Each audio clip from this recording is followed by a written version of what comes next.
নমস্কার সবাইকে, রাধে রাধে।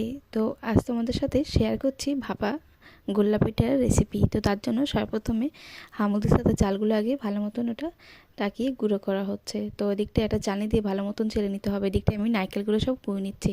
কুড়োনোর পরে এদিকটায় মা উনান ধরিয়ে দিয়েছে। উনানটা ধরিয়ে তাদের জল দিয়ে, জলটা যে গরম হয়েছে তখন চিনি দিয়ে দিয়েছে। আর কিছুটা চিনি নিয়ে নারকেলের সাথে ভালো মতন ওটা আগে মেখে নিয়েছে। মেখে নেওয়ার পরে সেই নারকেলটা জলের মধ্যে দিয়ে দিয়েছে। দিয়ে দেওয়ার পরে মিনিমাম ওটা 5 মিনিট ফুটেছে। ফোটার পরে অল্প অল্প করে চালের গুঁড়ো মিশিয়েছে। আর এইভাবে করে একটা হাতা দিয়ে ওটা ভালোভাবে নাড়িয়ে নিতে হবে। যখন ভালো মতন একটা শক্ত পুর হয়ে যাবে তখন নামিয়ে নিয়ে এদিকটায় হাতে গোল শেপ করুক বা লম্বা চ্যাপ্টা যেরকম আপনাদের সবার সুবিধা হয় সেভাবে তোমরা করে নিতে পারো।